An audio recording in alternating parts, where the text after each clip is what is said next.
غلو کہتے ہیں اس کو ہے بڑھا دینے کو، بڑھا دینے کا نام ہے غلو۔ علی کے فضائل کو کون بڑھائے گا؟ بڑھانے کے لیے جاننا ضروری ہے۔ اب میں آپ کو کیسے مثال دوں؟ دیکھیے یہ ہے ایک کتاب پڑھی ہے، کیا سائز ہوگا اس کا؟ یہاں پہ 8 انچ، یہاں پہ 6 انچ، یہ 6 بائی 8 کی ہے نا۔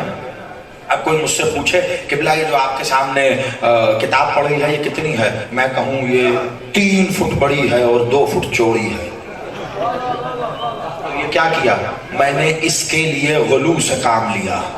اور اگر کوئی پوچھے بڑا انعام دے رہا ہوں خدا کی قسم، بزرگ سمجھ جائیں گے اور دعا دے دیں گے، جوان میرے ساتھ آ جائیں، آج کے دور کا سب سے بڑا مسئلہ اتنی چھوٹی سی مثال سے حل کر رہا ہوں۔ اور اگر کوئی پوچھے اس کا کیا سائز ہے، میں کہوں 2 انچ چوڑی ہے، 1 انچ لمبی ہے، تو یہ کیا ہوا؟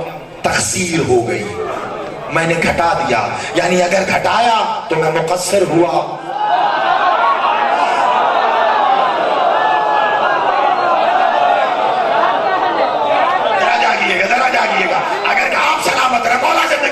غازی بادشاہ ان ہاتھوں کو خیرات عطا فرمائے۔ اگر گھٹایا تو میں مقصر ہوا، اگر بڑھایا تو میں غالی ہوا۔ لیکن ان دونوں باتوں کے لیے پہلے یہ پتا ہونا ضروری ہے کہ اصل میں یہ ہے کتنی، اور علی کے حضور تقسیر کرنی ہو یا غلو، پہلے یہ تو پتا چلے علی اصل میں ہے کیا۔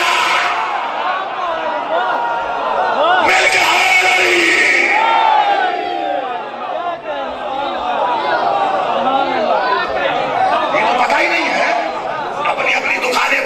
سب نے، وہ کہہ رہا ہے وہ مقصر ہو گیا، وہ کہتا ہے وہ غالی ہو گیا، وہ کہتا ہے وہ نشہری ہو گیا۔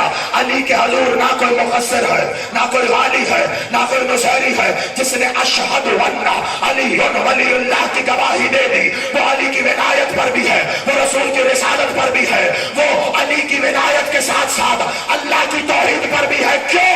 کیونکہ جس نے اللہ کی توحید مانی ضروری نہیں ہے ولایت بھی مانے گا، جس نے رسول کی رسالت مانی ضروری نہیں ہے ولایت بھی مانے گا۔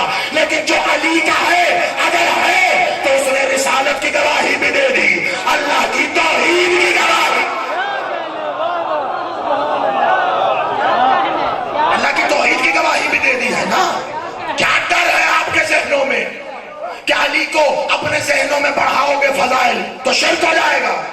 لو پھر آج یہاں لاہور کے اس مرکزی مجلس اعلیٰ سے خطاب کرتے ہوئے میں ایک جملہ دے رہا ہوں، آپ کے ذہنوں میں جتنی وسعت ہے اس ذہن میں اتنا بڑا مقام دو علی کو، نہ ڈرو شرک ہوگا۔ یہ میں کیمرے کی آنکھ میں آنکھ ڈال کے کہہ رہا ہوں۔ کیا زیادہ سے زیادہ علی کو کیا مانو گے؟ ڈرتے ہو شرک ہو جائے گا، کیا مانو گے؟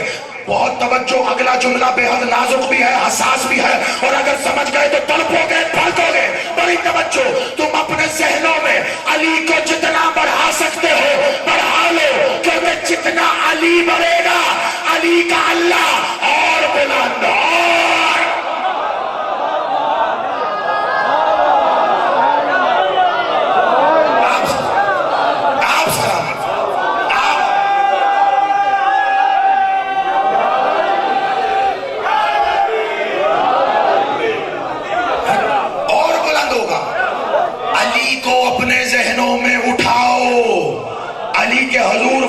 میں یہ نہ سوچا کرو کیسے، جب علی ہے تو بس ختم ہو گئی ایسے۔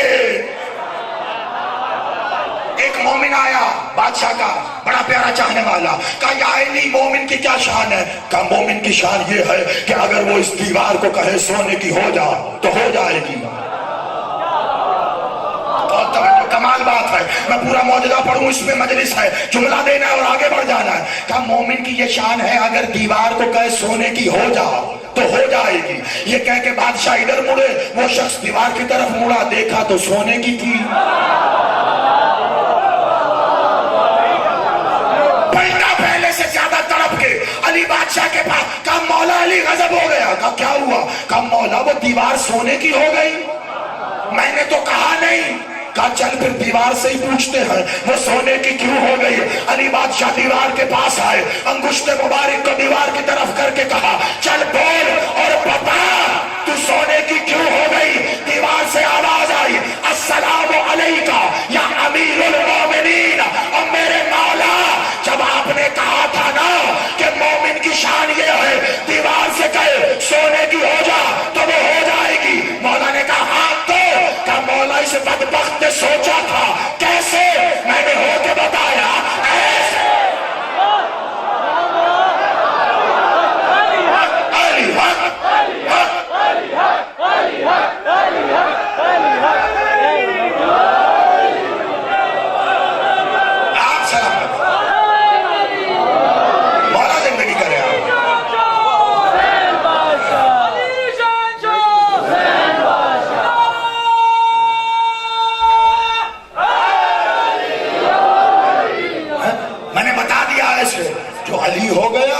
پھر اس کے لیے کیا ناممکن ہے؟ کچھ ناممکن نہیں ہے، یہ وہ دیتے ہیں جو تقدیر میں بھی نہ ہو۔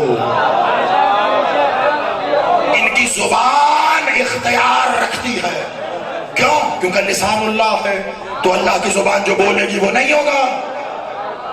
میں نے واقعہ نہیں پڑھنا، جلدی سے ایک حوالہ لو اور آگے بڑھ جائے ہم اگلی منزل کی جانب۔ یہ جب راہب آیا تھا رسول اللہ کے پاس تو مایوس گیا تھا نا واپس، تو باہر کون ملے تھے؟ مولا حسین۔ کہا روتے ہوئے کیوں آ رہا ہے؟ میرے نانا کی بارگاہ کی توہین کرے گا؟ جملہ کھا گئے آپ کا، جو بھی آتا ہے روتا آتا ہے، ہنستا واپس جاتا ہے۔ ہنستا ہوا آ رہا تھا، رو کے باہر نکلا، کیا ہوا؟ کہا بادشاہ خالی آ گیا۔ ہم نانا کی بارگاہ سے خالی آ گیا، چل میرے ساتھ چل۔ واپس آیا، کہا نانا جی حسین، کہا نانا سوال ہی آیا تھا۔ ہائے اگلا جملہ، میں اس بات کی جو میں نے جلدی میں منہ سے نکال دیا اور نکل یقینی طور پہ بتائید معصوم نکلا ہے، میں اس کی دلیل کے لیے کہہ رہا ہوں حوالے کے ساتھ، بہت توجہ کہ یہ جو کہہ دے وہ تقدیر ہے۔ کہا نانا خالی؟ کہا حسین اس کی تقدیر میں نہیں ہے۔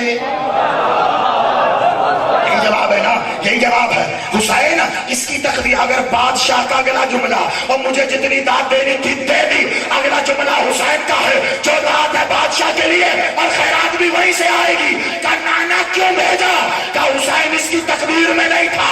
ایک دم حسین نے مسکرا کے کہا نانا تقدیر میں ہوتا تو ہمارے پاس آتا۔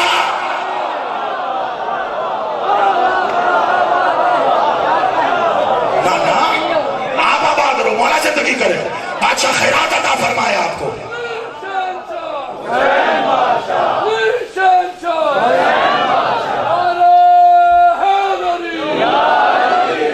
تقدیر میں ہوتا تو مل جاتا نا، پھر ہمارے پاس کیوں آیا ہے؟ اور ایک بار بادشاہ نے کہا کہ حسین خلق ہی نہیں ہوئی اس کی اولاد، تو کیا کیا تھا مولا حسین نے؟ پیچھے گئے، مصلی نکالا، بچھایا، 2 رکعت نماز پڑھی، سلام کر کے دعا کی، اللہ میاں تیرے حسین کی عزت کا سوال ہے ایک بیٹا دے۔ خدا کی قسم ایسا نہیں ہوا۔ کیا ہوا؟ حسین اس بے نیاز کا بے نیاز نمائندہ بنتے ہوئے ایسی تکبرانہ اتراتی ہوئی چال سے چلتا ہوا اس بے نیاز کو دیکھ رہا تھا۔ چلتے چلتے حسین رسول کی گود میں آیا، رسول کی گود کو تخت بنا کے حسین اپنی نانا کی گود میں بیٹھا تاکہ دنیا کو بتا سکے کہ امامت رسالت کی گود سے طلوع ہوئی ہے، اور بیٹھ کے دیکھ کے کہا نانا بتاؤ کیا کہہ رہے تھے؟ کہا حسین اس کی تقدیر میں نہیں ہے۔ کہا حسین نے 1 دیا، حسین کہا 2 دیے، حسین لکھا نہیں 3 دیے، حسین کاتب 4 دیے، حسین آسمان 5 دیے، حسین اللہ 6 دیے۔ کہا حسین رک جا، کہا نانا 7 دیے۔ اب حسین نانا نہیں بولے، اب راہب آگے بڑھا، ہاتھ جوڑے حسین کی نالین پہ رکھ کے کہتے بادشاہ بس کر دے، تو نے کہا اور مجھے مل گئے۔ حسین ایک